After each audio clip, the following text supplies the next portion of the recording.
حضرت صلی اللہ علیہ وآلہ وسلم پر وحی کا ابتدائی دور اچھے سچے پاکیزہ خوابوں سے شروع ہوا۔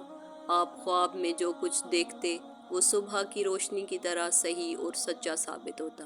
پھر من جانب قدرت آپ تنہائی پسند ہو گئے اور آپ صلی اللہ علیہ وآلہ وسلم نے غار حرا میں خلوت نشینی اختیار فرمائی اور کئی دن اور رات وہاں مسلسل عبادت اور یاد الہی اور ذکر و فکر میں مشغول رہتے۔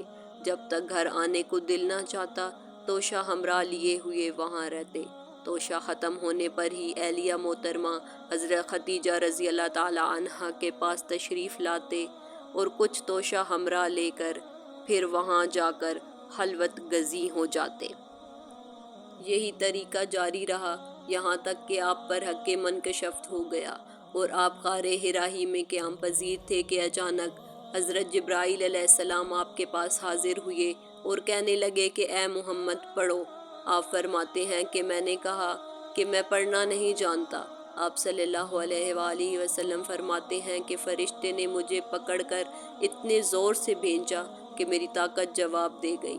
پھر مجھے چھوڑ کر کہا کہ پڑھو۔ میں نے پھر وہی جواب دیا کہ میں پڑھا ہوا نہیں ہوں۔ اس فرشتے نے مجھ کو نہایت ہی زور سے بھینچا کہ مجھ کو سخت تکلیف محسوس ہوئی۔ پھر اس نے کہا کہ پڑھ۔ میں نے کہا کہ میں پڑھا ہوا نہیں ہوں۔ فرشتے نے تیسری بار مجھ کو پکڑا اور تیسری مرتبہ پھر مجھ کو بھینچا۔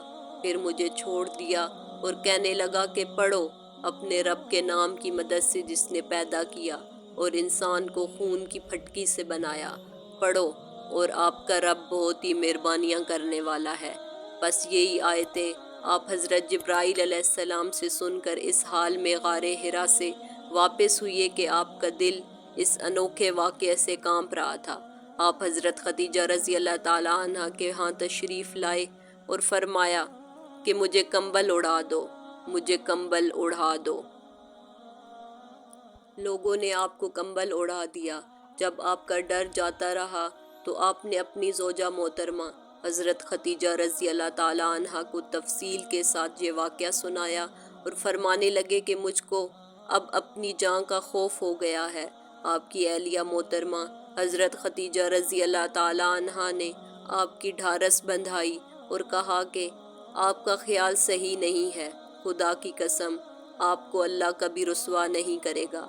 آپ تو اخلاق فاضلہ کے مالک ہیں، آپ تو کنبہ پرور ہیں، بے کسوں کا بوجھ اپنے سر پر رکھ لیتے ہیں، مفلسوں کے لیے آپ کماتے ہیں، مہمان نوازی میں آپ بے مثال ہیں اور مشکل وقت میں آپ امر حق کا ساتھ دیتے ہیں۔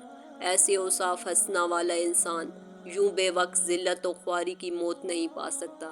پھر مزید تسلی کے لیے حضرت خدیجہ رضی اللہ تعالی عنہا آپ صلی اللہ علیہ وآلہ وسلم کو ورقہ بن نوفل کے پاس لے گئیں جو ان کے چچا زاد بھائی تھے اور زمانہ جاہلیت میں نصرانی مذہب اختیار کر چکے تھے اور عبرانی زبان کے کاتب تھے۔ چنانچہ انجیل کو بھی حسب منشائے خداوندی عبرانی زبان میں لکھا کرتے تھے۔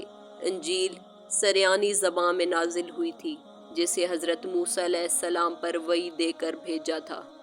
پھر اس کا ترجمہ عبرانی زبان میں ہوا۔ ورقہ اسی کو لکھتے تھے۔ وہ بہت بوڑھے ہو گئے تھے، یہاں تک کہ ان کی بینائی بھی رخصت ہو چکی تھی۔ حضرت خدیجہ رضی اللہ تعالی عنہا نے ان کے سامنے آپ کے حالات بیان کیے اور کہا کہ اے چچا زاد بھائی، اپنے بھتیجے محمد صلی اللہ علیہ وآلہ وسلم کی زبانی ذرا ان کی کیفیت سن لیجئے۔ وہ بولے کہ بھتیجے، آپ نے جو کچھ دیکھا ہے اس کی تفصیل سناؤ۔ چنانچہ آپ صلی اللہ علیہ وآلہ وسلم نے از اول تا آخر پورا واقعہ سنایا، جسے سن کر ورقہ بے اختیار ہو کر بول اٹھے کہ یہ تو وہی ناموس معزز رازداں فرشتہ ہے جسے اللہ نے حضرت موسیٰ علیہ السلام پر وحی دے کر بھیجا تھا۔ کاش میں آپ کے اس عہد نبوت کے شروع ہونے پر جواں عمر ہوتا، کاش میں اس وقت تک زندہ رہتا جبکہ آپ کی قوم آپ کو اس شہر سے نکال دے گی۔ رسول کریم صلی اللہ علیہ وآلہ وسلم نے یہ سن کر تعجب سے پوچھا کہ کیا وہ لوگ مجھ کو نکال دیں گے، حالانکہ میں تو ان میں صادق و امی و مقبول ہوں۔ ورقہ بولا، ہاں یہ سب کچھ سچ ہے، مگر جو شخص بھی آپ کی طرح امر حق لے کر آیا لوگ اس کے دشمن ہی ہو گئے ہیں۔ اگر مجھے آپ کی نبوت کا وہ زمانہ مل جائے تو میں آپ کی پوری مدد کروں گا، مگر ورقہ کچھ دنوں کے بعد انتقال کر گئے۔ پھر کچھ عرصہ تک وحی کی آمد موقوف رہی۔ صحیح بخاری، حدیث نمبر 3۔